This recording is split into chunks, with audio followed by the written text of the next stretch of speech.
We're the puppets in the park. Our show is gonna rock.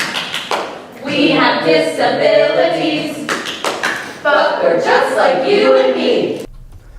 Though far from the glitz of recent productions like Bye Bye Birdie or Spamalot, the annual puppet show Drama Society puts on for kindergarten students is the one that recently nearly brought drama teacher Kathleen McKenzie to tears.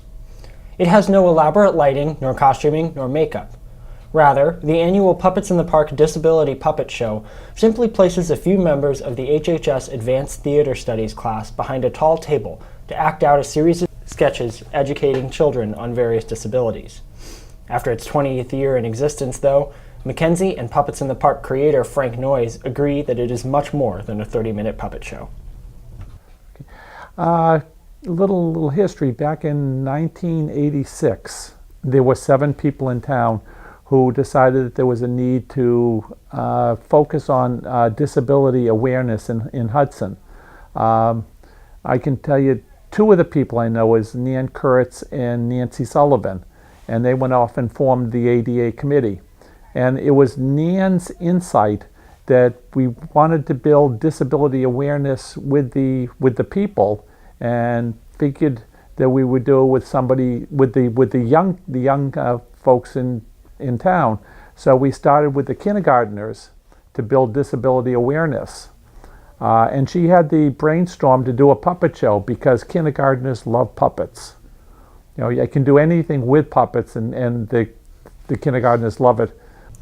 By the time McKenzie got involved in the puppet show, it had already been running for 6 years. In fact, McKenzie remembers one of her first interactions as she observed Drama Society before starting her new job as being with Noyes himself. And he told me that if I wanted a job, I had to be a part of it, tongue-in-cheek, obviously.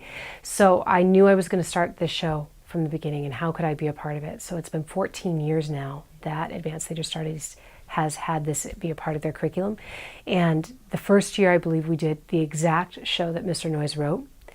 And then the second year, I knew we needed to start adding some more depth to it, more interest to it, make this more exciting for the kids.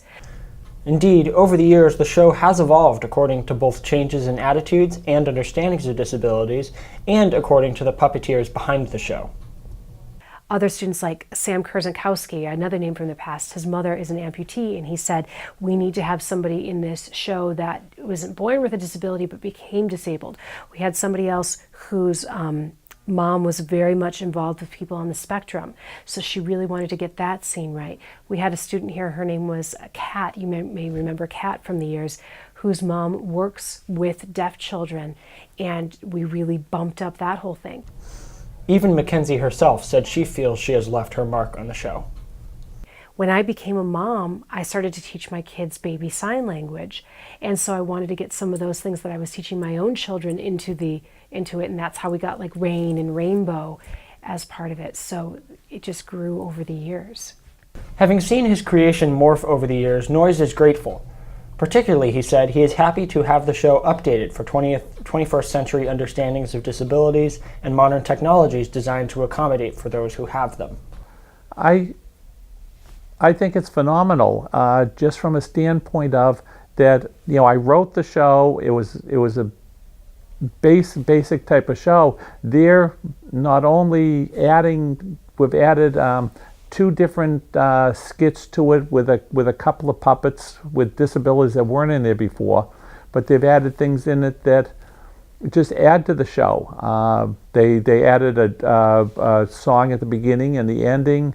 They've brought it up, just like our deaf person before couldn't hear and had to use TTY. Well, now they've added, they text on their telephone. They've brought them up into the 21st century, you know, from what I had written.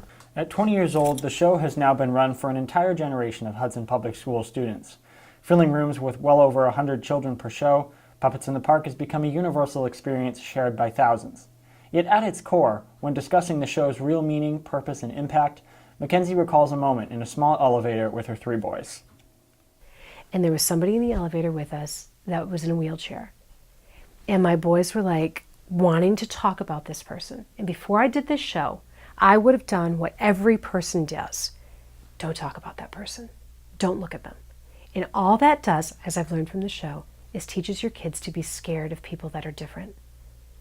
And instead what I said is to my boys, yeah, she's in a wheelchair because her legs don't work right. And I saw, I'm going to get emotional maybe, I saw the look on the woman's face in the elevator with us. And she was like, they get it.